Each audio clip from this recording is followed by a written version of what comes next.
Hey, third grade. This is lesson 126. We're going to be going over language. We'll go over math. Math will be a review because we kind of talked about it yesterday, and do a little bit of science.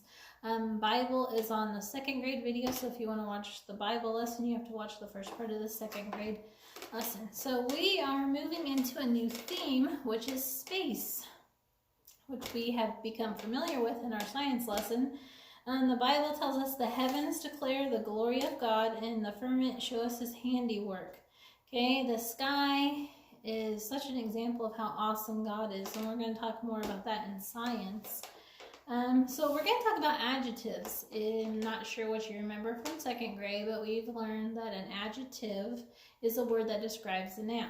So if I say I'm thinking of a noun that's soft, wiggly, little, warm, noisy, and black, what might you think that would be? A puppy.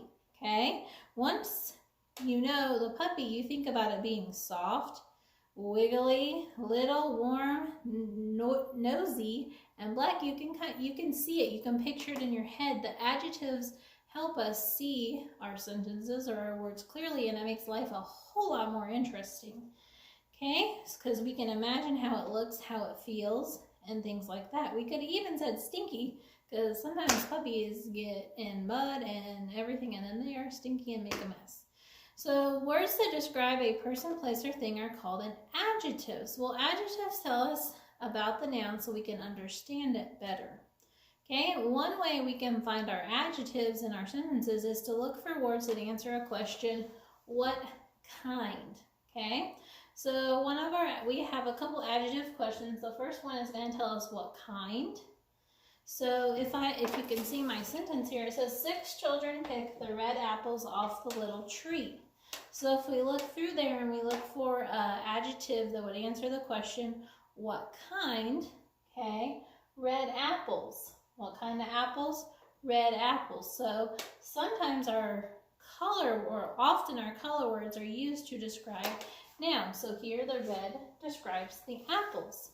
Okay, so other words may also answer what kind.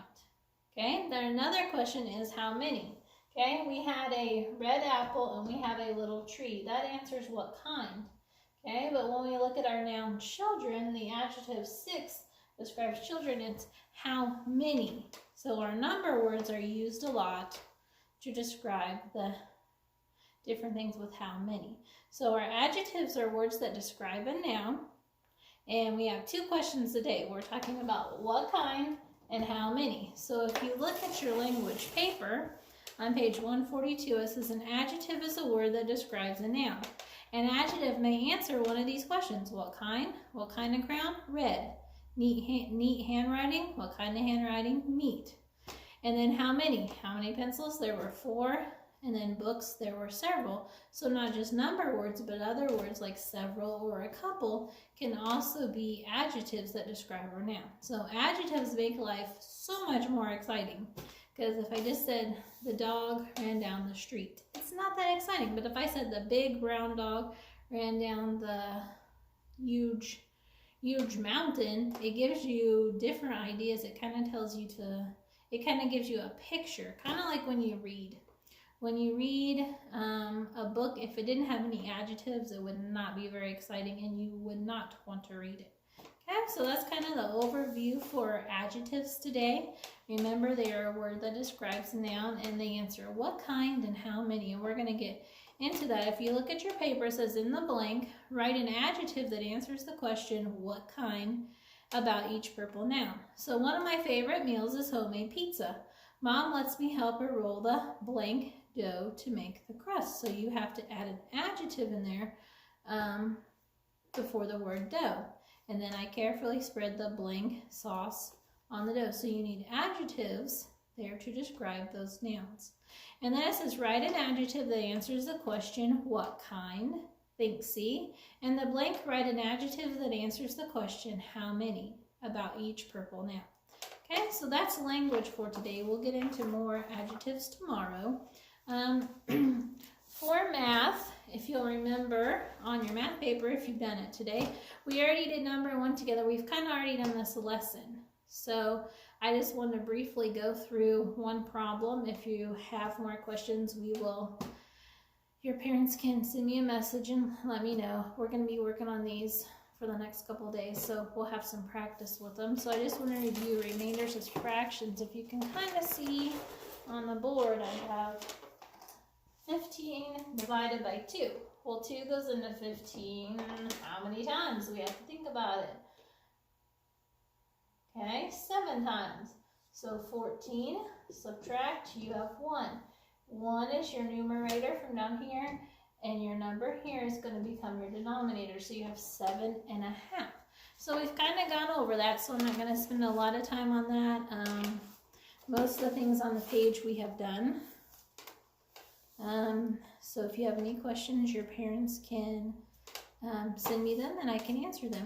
Okay, let's do science, and we have to do lessons chapter 11, 1 and 2 today.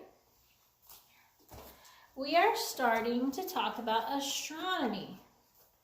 Okay, astronomy is the study of the universe. So the last chapter we talked about the planets and the sun and the moon. So now we're going to get in talking about astronomy and the studying of the universe. And you're going to do chapter 11, 1, you're going to read it and then do the pages. And then you'll do 11, 2, you're going to read it and then do the pages on it. For thousands of years, people have been looking at the sky and wondering, what is the universe truly like? Astronomy is the study of the universe, which includes the sun, the planets, and all other objects in space. Astronomy differs greatly from astrology, which is based on the belief that the stars and planets determine human affairs. The Bible speaks clearly against astrology, but it does encourage people to observe the stars as evidence of God's work of creation.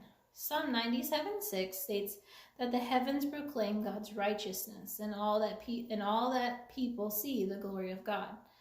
If you go out tonight and look up at the sky and it's not cloudy and you can see the stars, it is amazing to know that God created each one of those. And it's also amazing to know that the God that created those created us. So we're going to learn about different parts of astrology. And then the part chapter 11, 2, we're going to talk about asteroids, comets, and meteors. Asteroids are made of metal and rock. Over 100,000 asteroids of various shapes orbit the sun at different speeds. Most asteroids are less than a mile in diameter and are located in the asteroid belt between Mars and Jupiter. Comets are frozen chunks of ice and rock particles that orbit the sun. The nucleus, or the core, is the head of the comet. It contains compact particles and looks like a dirty snowball. When the nucleus approaches the sun, it begins to melt. The ice vaporizes into gases that form the coma around the nucleus. As solar winds blow into the coma, a tail forms. The tail contains gas and dust particles. A comet's tail often points away from the sun. Scientists classify some space objects according to their location relative to the Earth's surface. A meteoroid is a rock fragment that is located in space. If the meteoroid falls into the Earth's atmosphere, it burns, causing a streak of light to appear in the sky. The meteoroid becomes a meteor, which, when it enters the Earth's atmosphere, burns up completely. If the meteoroid does not burn up and it strikes the Earth, it's classified as a meteorite. So you're going to read some of the same things I just told you and kind of gave you an overview. But read on page 165 and 166 about that and answer the questions. Okay, that is it for day 1. I will be back tomorrow to give you the next instruction on lesson 127. Have a great day.